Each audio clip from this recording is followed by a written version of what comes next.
Hey everybody, I'm David with Bolivar Live, and I'm here with the world-famous Brad Bradis at the world-renowned Stingaree restaurant. We're going to talk Cajun cooking, gumbo, Bloody Marys, and Chef's Choice, even though it's 110 degrees out here.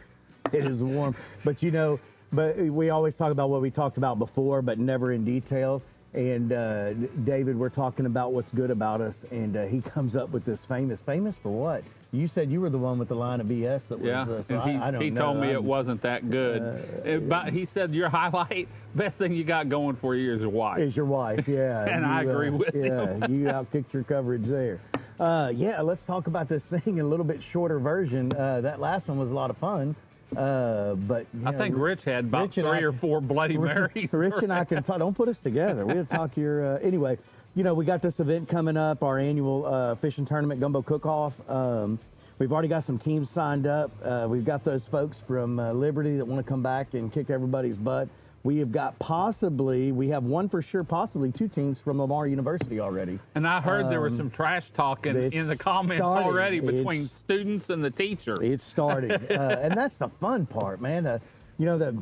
The gumbos that we have had have actually been really good. I've been to some gumbo cook-offs that weren't great. Yeah. There was some not great product. I have not had a bad gumbo yet at one of our events, so not looking forward to that happening, so let's not start that. But anyway, we've got that October 11th and 12th. 11th is the Friday. We'll have some live entertainment after the captain's meeting for both events, as well as we'll have a Calcutta, raise a little money for, we're working on Gregory Park as our fundraiser this year, and possibly next, try to get that thing going and really do something grand for our community. And I really want to remember Ann Willis with this hard-charging effort to get that thing done. It was something that was important to her before she left us, and appreciate that woman, and we're going to work hard for her. And then the game warden. And then we have that night, and then the 12th is the event, and it starts off with the kids' heaviest hardhead haul-in, and that has become for me the highlight of this event. Those kids in the morning, they are getting after it, and 30 or 40 kids here. 30 or 40 kids. We've ordered 50 rod and reel combos this year as this thing continues to grow, but. Our local schools are heavily involved. They make sure those kids get here. They've got volunteers. They work very hard for their kids, for your kids in our community. And they get a $500 scholarship at the end of the day. But they all take home that rod and reel. They all get lunch. And that's due to our ability to do that with our great sponsors. Year after year, you probably see the same sponsors because they're all in. I didn't change. I think I added one banner this year, and that was about it. They're all in. The event is good. The sponsors are good. It's a feel-good event. And there's value in it for our, I want to call them investors, for our sponsors, because they're investing in our community and these kids and bring it back to them. So anyway, that is 8:30 to 10:30. I think we're done, and then we eat some hot dogs and give that stuff away, take some pictures. Man, it's a good time.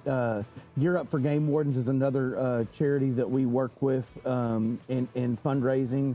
We're going to have some game wardens here introducing themselves, working with the kids.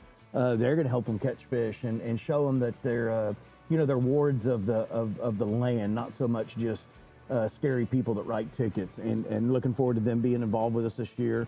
We're going to have the little whaler. We'll be auctioning off. We'll be starting the ticket sales to auction that. It is a beautiful 13-foot whaler.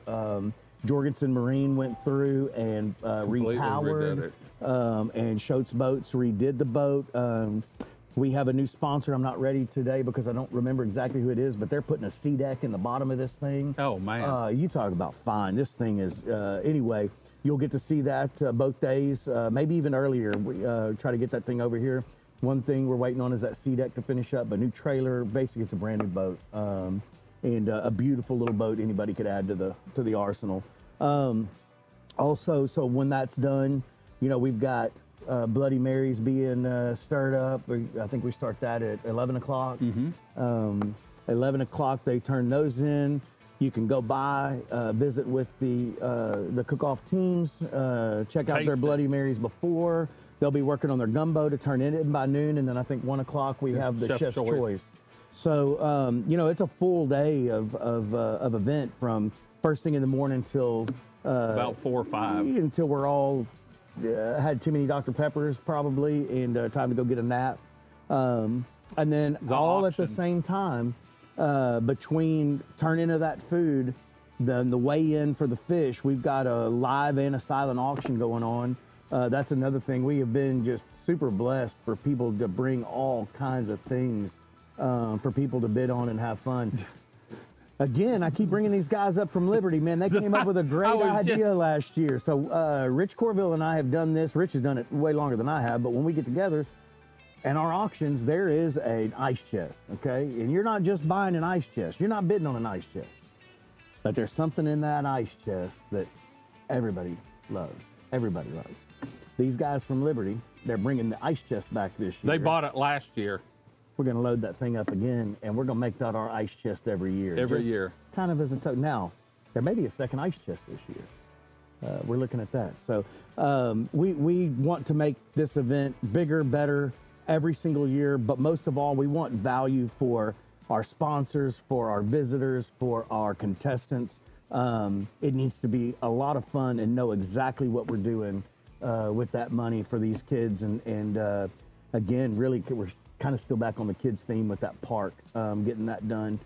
We don't know the grand scale and scope of that work, but Galveston Parks is working on it, and I think they're going to do a really good job with it. And they're actually going to help in the long run, aren't they? 100%. Well, they build the whole thing. Yeah. As we secure funds? funds for community funds, not only do they match and go get grants and such, they're able to really amplify that money and how far it goes. And I've been told that it's much easier for them to get more money when the community is actually kicking in as Right. well. So that's the angle we're taking. But, you know, and then again, guys, here's the other fun part. You've got a fishing tournament for the big kids going on from before those kids start fishing until after everything's done. They're going to weigh in. They're done by 3 p.m. And then that's when the real trash starts. And the Salt Club is starts. doing all the weigh-in, and that's a great group. The oldest chartered fishing club in Texas. In Texas. We were able to partner with them last year. They made it a very professional, magnificent, wonderful show. Yep. Kids' names are up on screens, and man, it is a big deal. They made it a big deal. Made it a great deal. Again, man, it's so much these days about value and what you can bring to the table. Those guys bring it. Yeah. And the experience that they offer and help us offer is huge. They're great partners. Well, last year you paid them $1,000 and they donated it back, I believe, for a lifetime fishing. Turned it right back around. Yeah. And they said they absolutely would not take a dime for doing the event Yep. again.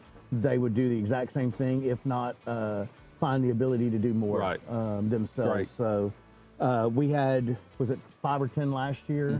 I think our goal is to double whatever that was. I think it was 5, and this year y'all said something about 10. Going for 10 lifetime fishing. And I hope any parent that sees this, I want to make sure that we get that information out to them the day of as well. I believe it's another, don't quote me on this, but I think it's only an $800 more investment for that kid to have a lifetime hunting and fishing license. So the state offers that, and man, you talk about value, that's a hell of a value. $75 a pop or $80 a pop. For a super combo, Yeah, and then getting a duck stamp, and then getting it, man, it's so. Well, for more information, I'm gonna cut this off because we're sweated out. And for more information on the Saltwater Slam, you can go to Stingaree website, you can go to my website, or for the Cookoff, you can go to CajunCookoff.com. There's still plenty of room for teams to sign up, fishing tournament teams to sign up. It's going to be an awesome weekend down here. Just reserve your house now. If you don't have one down here, bring your RV and enjoy it with your family and friends here on the dock of the bay at Stingaree Restaurant. It's all out here. And you know what happens later, right? With the One sunsets. of those fabulous free sunsets. Oh, yeah. Right here off the deck. Free sunsets and frosty margaritas with fresh seafood. Can't beat it. Until next time, I'm David with Bolivar Live. Y'all have a great day, great week. Come see us. God bless, and bye-bye. Gig 'em.